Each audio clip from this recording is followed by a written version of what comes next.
Hello friends, welcome to the GS foundation. एक बार फिर से आप सभी छात्रों का स्वागत करता हूं आपके अपने परिवार जीएस फाउंडेशन पर। दोस्तों, सबसे पहले तो मेरा आपसे ये रिक्वेस्ट रहेगा कि इस सेशन को आप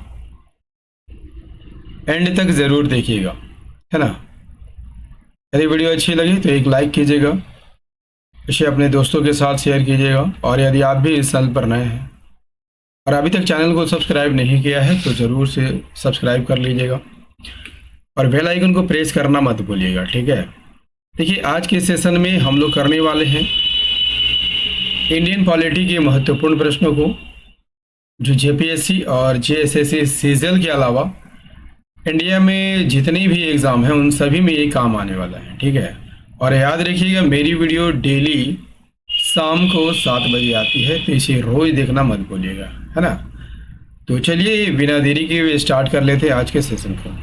देखिए, पहला सवाल जो आपकी स्क्रीन पर है काफ़ी महत्वपूर्ण सवाल है, ऐसे सभी महत्वपूर्ण सवाल है, ठीक है। देखिए, पहला सवाल क्या कहता है। कहता है कि भारत में वित्त आयोग का गठन किस अनुच्छेद के अंतर्गत किया गया है ना। किस अनुच्छेद के अंतर्गत वित्त आयोग का गठन किया गया है, आंसर कीजिएगा।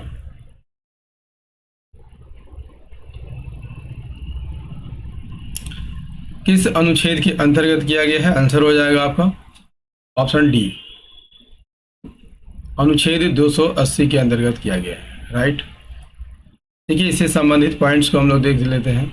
वित्त आयोग का गठन बता चुका हूँ कि अनुच्छेद 280 के अंतर्गत किया जाता है, ठीक है। भारत के राष्ट्रपति द्वारा कितने वर्ष पर, प्रत्येक 5 वर्ष पर किया जाता है। और वित्त आयोग का उद्देश्य क्या है दोस्तों, संघ और राज्यों के बीच कर राजस्व का वितरण करना इसका मुख्य उद्देश्य है, राइट। यदि आपसे पूछ लिया जाए कि पहले वित्त आयोग का गठन कब हुआ था, तो याद रखिएगा 6 अप्रैल 1952 को पहले वित्त आयोग का गठन हुआ था। और पहले वित्त आयोग के अध्यक्ष कौन थे, केसी नियोगी थे, है ना। मेरा भी मोटिव रहता दोस्तों कि अधिक से अधिक जो है आपको कंटेंट उपलब्ध कराया जा सके, ठीक है। तो वीडियो के एंड तक आप ज़रूर देखिएगा, काफ़ी महत्वपूर्ण सेशन है। देखिए, अगला सवाल है, वित्त आयोग का कार्यकाल कितना होता है, ठीक है। वित्त आयोग का कार्यकाल कितना होता है, तो इसका राइट आंसर हो जाएगा 5 वर्ष होता है, ठीक है। देखिए, संविधान के अनुच्छेद 280 के अंतर्गत वित्त आयोग का गठन किया जाता है, बता चुका हूँ। और प्रत्येक 5 वर्ष पर किया जाता है, या इससे पहले भी किया जा सकता है ना। चलिए अगला सवाल कर लीजिए। देखिए, अगला सवाल है, भारत की संचित निधि में से राज्यों के राजस्व में, है ना, सहायता अनुदान को कौन विनियमित करता है, तो इसका आंसर भी हो जाएगा ऑप्शन ए, वित्त आयोग करता है, ठीक है। देखिए, भारत की संचित निधि से राज्यों की मिलने वाले राजस्व में, है ना, सहायता अनुदान को विनियमित करता कौन है, वित्त आयोग करता है, ठीक है। वित्त आयोग कैसा निकाय है, तो एक संवैधानिक निकाय है, क्योंकि इसके लिए एक अनुच्छेद की व्यवस्था की गई है, अनुच्छेद 280, ठीक है। और इसका गठन राष्ट्रपति के द्वारा किया जाता है। क्लियर। चलिए अगला सवाल। देखिए, अगला सवाल भी काफ़ी इंपॉर्टेंट है, नीति आयोग का अध्यक्ष कौन होता है, काफ़ी एग्जाम में पूछा हुआ सवाल है दोस्तों। इसका राइट आंसर हो जाएगा ऑप्शन ए, प्रधानमंत्री होता है। देखिए, नीति का मतलब क्या होता है, national institution for transforming India. NITI Aayog का प्रधानाध्यक्ष प्रधानमंत्री होता है। यह और नीति आयोग का गठन जो है योजना आयोग के स्थान पर किया गया था, ठीक है दोस्तों। यदि आपसे पूछ लिया जाए कि योजना आयोग का गठन कब किया गया था, तो याद रखिएगा 15 मार्च 1950 को किया गया था, ठीक है। और 1 जनवरी 2015 को योजना आयोग के स्थान पर जो है नीति आयोग का गठन कर दिया गया, राइट। चलिए देखिए, अगले सवाल की ओर बढ़ते हैं। भारत के मुख्य निर्वाचन आयुक्त की पद की अवधि क्या है, इसका राइट आंसर हो जाएगा 6 वर्ष या 65 वर्ष की आयु, जो भी पहले हो। Option A is the right answer. देखिए, कार्यकाल तो बता चुका हूँ कि 6 वर्ष या 65 वर्ष की आयु जो पहले होता है ना। देखिए, भारतीय मुख्य चुनाव आयुक्त भारतीय चुनाव आयोग का प्रमुख होता है, राइट। नियुक्ति किसके द्वारा की जाती है? राष्ट्रपति के द्वारा की जाती है। और मुख्य चुनाव आयुक्त को हटाया कैसे जाता है और किसके द्वारा हटाया जाता है? तो संसद के द्वारा हटाया जाता है महाभियोग लगाने पर। ठीक है, किसके द्वारा? तो राष्ट्रपति द्वारा हटाया जाता है। यदि आपसे पूछ लिया जाए दोस्तों कि भारत के पहले मुख्य निर्वाचन आयुक्त कौन थे, तो आप सभी जानते होंगे सुकुमार सेन थे। लेकिन एक कब से कब तक रहे थे? 21 मार्च 1950 से 19 दिसंबर 1958 तक रहे थे। राइट, चलिए देखिए अगला सवाल क्या कहता है। भारत के मुख्य चुनाव आयुक्त किसके द्वारा नियुक्त किया जाता है? देखिए अभी अभी बता चुका हूं दोस्तों। यदि आपने पिछले क्वेश्चन को ध्यानपूर्वक किया होगा तो इसका आंसर आप आसानी से बता सकते हैं। तो भारत के मुख्य चुनाव आयुक्त किसके द्वारा नियुक्त किया जाता है? राइट आंसर हो जाएगा ऑप्शन ए, राष्ट्रपति द्वारा नियुक्त किया जाता है ना। देखिए मुख्य चुनाव आयुक्त की नियुक्ति राष्ट्रपति द्वारा की जाती है। और दोस्तों सेशन कैसा लग रहा है कमेंट करके जरूर बताइएगा। राज्य मानवाधिकार के आयोग के अध्यक्ष कौन होते हैं?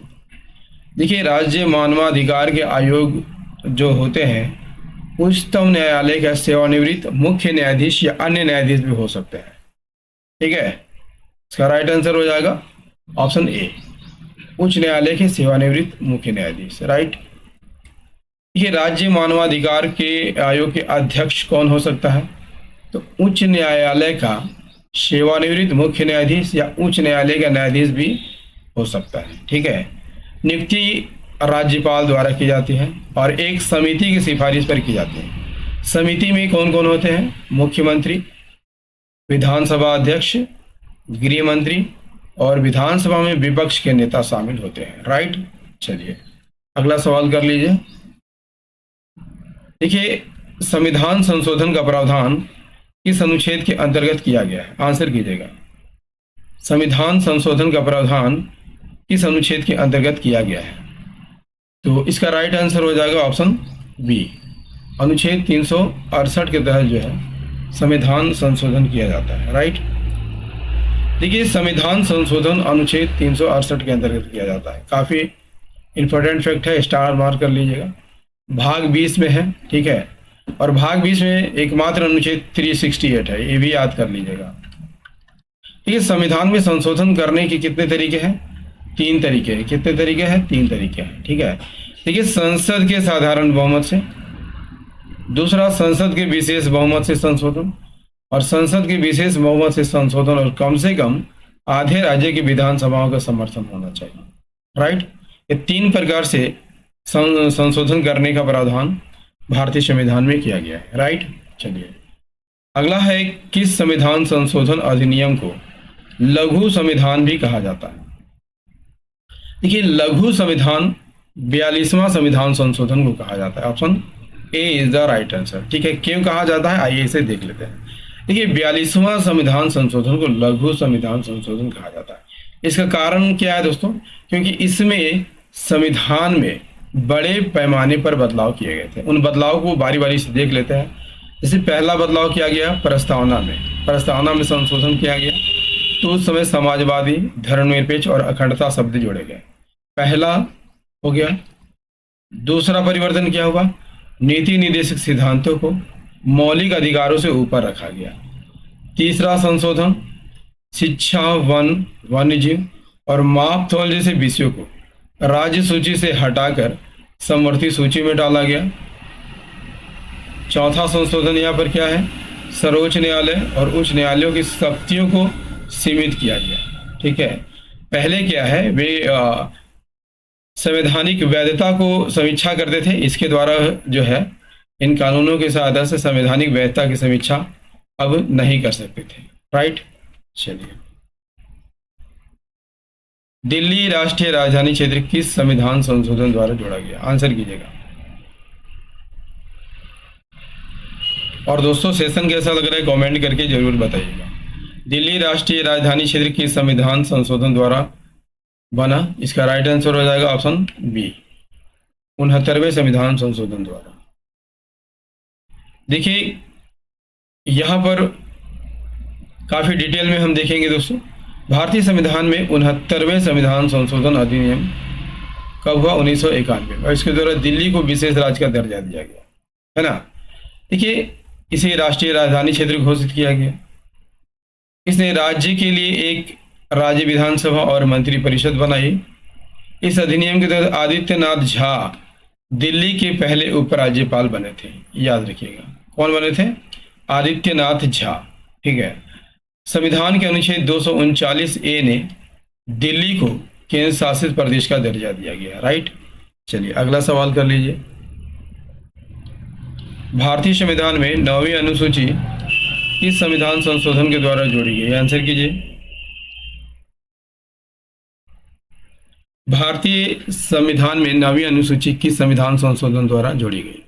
इसका राइट आंसर हो जाएगा ऑप्शन ए, प्रथम संविधान संशोधन 1951 के द्वारा। ठीक है। देखिए 9वीं अनुसूची पहला संविधान संशोधन अधिनियम 1951 के द्वारा जोड़ी गई थी और यह अनुसूची जो है भूमि सुधारों और अन्य विशिष्ट कानूनों को न्यायिक समीक्षा से बचाने के लिए जोड़ी गई थी। राइट। चलिए अगला है काफी इंपॉर्टेंट सवाल। भारतीय संविधान में राज्य के नीति निर्देशक तत्वों की संकल्पना किस देश के संविधान से अभिप्रेरित है या ली गई है?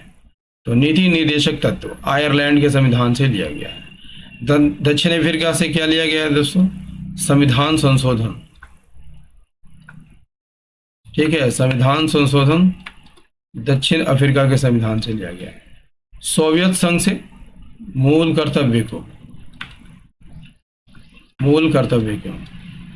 और विधि की प्रक्रिया जापान से लिया गया है। राइट। भारतीय संविधान में नीति निर्देशक तत्व यानी डीपीएसपी आयरलैंड के संविधान से, ठीक है, किस भाग और किस अनुच्छेद में रखा गया है? भाग 4 में, अनुच्छेद 36 से 51 तक में रखा गया है। राइट। उद्देश्य क्या है? कल्याणकारी राज्य की स्थापना करना इसका उद्देश्य है और ये राज्य के लिए दिशा निर्देश है। ठीक है। राज्य सरकार से यह अपेक्षा की जाती है कि वे नीतियां बनाते समय और कानूनों को लागू करते समय इन तत्वों को लागू करें। राइट। चलिए, और दोस्तों सेशन कैसा लग रहा है कमेंट करके जरूर बताइएगा। ठीक है। देखिए कमेंट मैं बार बार कहता हूं दोस्तों, कमेंट करने से हमारा मोटिवेशन बढ़ता है। ठीक है, तो एक प्यारा सा कमेंट जरूर कीजिएगा, है ना। देखिए भारतीय संविधान में संवैधानिक संशोधन का प्रावधान किस देश से लिया गया? आंसर कीजिएगा। संवैधानिक संशोधन तो दक्षिण अफ्रीका के संविधान से लिया गया है। Option A is the right answer.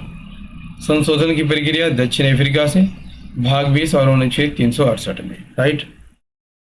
देखिए अगला सवाल, शक्तिशाली केंद्र के साथ भारत की संघात्मक व्यवस्था किस देश के संविधान से प्रेरित है? तो संघात्मक व्यवस्था कनाडा के संविधान से प्रेरित है।